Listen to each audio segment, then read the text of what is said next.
I trusted John to handle our retirement savings. I thought our future was secure. I didn't know I was signing away our safety net. That one decision, that catastrophic decision, plunged us into a nightmare. We lost it all. And now, we're on the verge of losing our home, too. This isn't a story I ever thought I'd be telling. I'm a 58-year-old woman who did everything right. I remember bringing our daughter home from the hospital, her tiny carrier dwarfed by our front door. This house wasn't just wood and nails. It was the fortress that held our life. For 25 years, John handled the numbers. Our 401k was more than a statement. It was our promise. But that promise is broken, and I'm left staring at the wreckage, trying to figure out how it all went so terribly wrong. Our life wasn't extravagant, but it was ours, built on a simple premise. Work hard, save diligently, and you'll be secure. John spent 30 years at a manufacturing company with a solid 401k. I worked part-time, managed the Sunday dinners, and made our home a sanctuary. He was the breadwinner, I was the bedrock. Our 401k was our sacred cow. We watched it grow to just over $700,000. It felt like a fortress. When John would talk about the market, about funds and allocations, I'll admit, my eyes would glaze over. But I trusted him completely. He was my rock. Then last year, John's company offered him early retirement. He was 59. It felt like a sign. The company's financial advisor suggested we roll the 401k into an IRA. More control, he said. More options. John came home buzzing, spreading glossy brochures on our dining room table. They were filled with pictures of smiling, silver-haired couples on sailboats, their faces beaming with wealth and freedom. "This is it, Sarah," he said, his voice full of a hope I hadn't heard in years. "This is how we take control." The term they used was a self-directed IRA. It sounded so empowering, so sophisticated. It promised the freedom to invest in things a 401k wouldn't allow. John was excited about real estate, private equity, even cryptocurrency his golf buddy Mark had supposedly made a fortune on.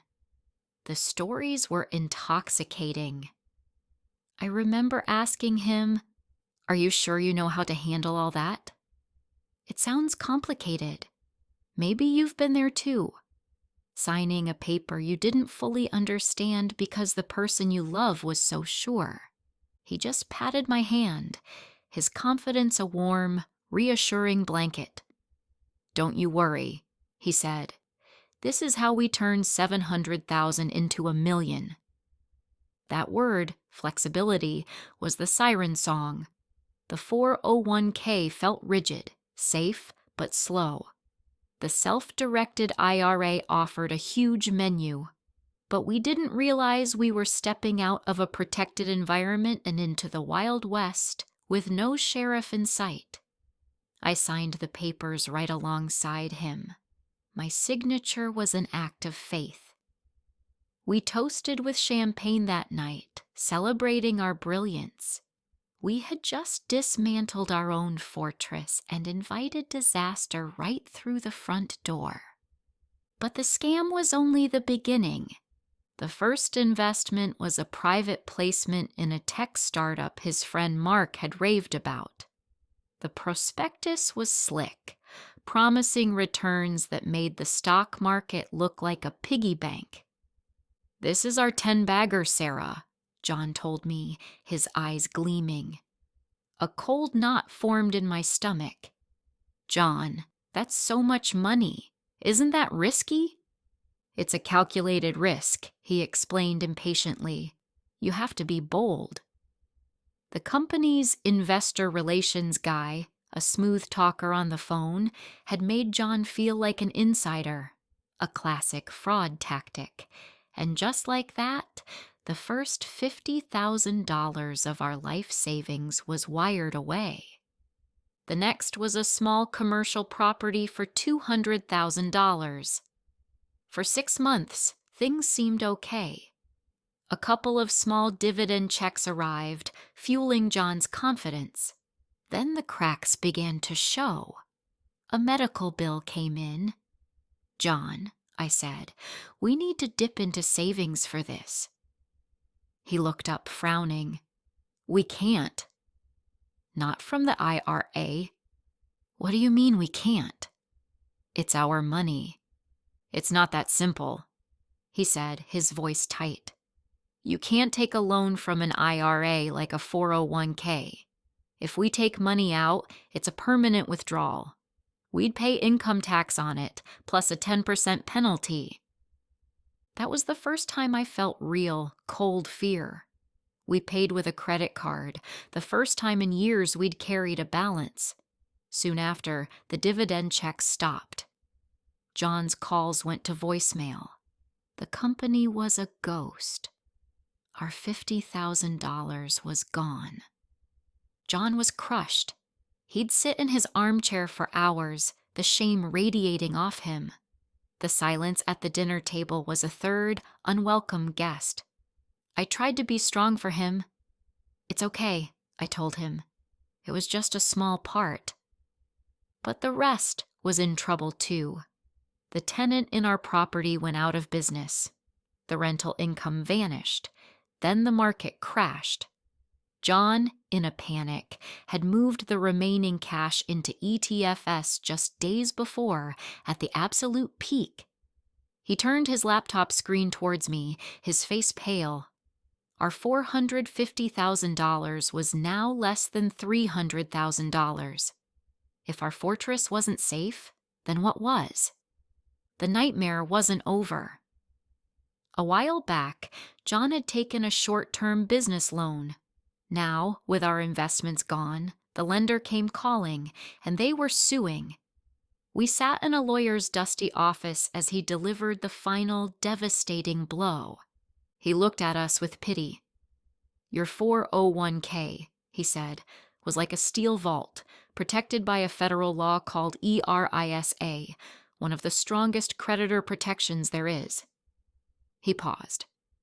"But an IRA isn't covered by ERISA. Its protections fall under state law, which is often much weaker. It's like you moved your money from a steel vault into a wooden box under the bed." The fortress hadn't just been relocated. It had been rebuilt with straw. The worst was still ahead. The bottom was a dark, terrifying place. Foreclosure notices started arriving, stamped with angry red letters. The phone rang constantly, an accusation we stopped answering. We'd cross the street to avoid neighbors, hiding from their innocent questions of, "How's retirement?" I started hiding bills in a drawer, as if not seeing them would make them disappear. One night, I found John in the garage at 3 a.m., just sitting in the cold, dark car. The look on his face broke me. "I've ruined us, Sarah," he said, his voice cracking. "It's all gone because of me." In that moment, something inside me shifted. The fear was still there, but another feeling rose to meet it. Defiance. I was 58 years old. I had lost my financial security, but I refused to lose my home and my husband without a fight. That was the turning point. The next morning, I made John sit with me at the kitchen table. It was the hardest conversation of our lives. But for the first time in months, we were a team again. We saw a nonprofit credit counselor. We started selling anything of value. Each sale was a fresh humiliation. The deepest cut was selling the pearl necklace my mother gave me, the one I wore at our wedding. A piece of our history, traded for a few more days of survival. In this fight, I've learned some painful lessons. What we did wrong. Mistake number 1. We had no idea what self-directed really meant. It didn't mean smarter. It meant you are completely on your own. Mistake number 2. We traded crucial protections for the illusion of flexibility. We gave up powerful federal creditor protection under ERISA, leaving our nest egg exposed. A 401k would have been a shield. Mistake number 3. We fell for a too-good-to-be-true scam. We were seduced by promises of huge returns and the feeling of being an insider. We trusted a story, not facts. Mistake number 4. We panicked and made emotional decisions. Paralyzed by loss, John then invested the rest out of sheer panic, right before a major crash. Mistake number 5. I was not an active partner in our financial life. This is the hardest one to admit. If you are a woman watching this, please don't sit quietly on the sidelines of your own financial life. I abdicated my responsibility. My signature was on those documents too. My ignorance was not an excuse. What we're doing now. We fired ourselves as investment managers. We found a fee-only fiduciary financial planner, someone legally required to act in our best interest. We liquidated what we could, paid the most urgent debts, and created a brutally honest budget. John's taking on consulting gigs. I've picked up more hours. Our dream of an easy retirement is gone. We will work for the rest of our lives. But we are talking again. We have weekly financial summits at our kitchen table. It's painful, but we are rebuilding our partnership on a foundation of shared, brutal reality.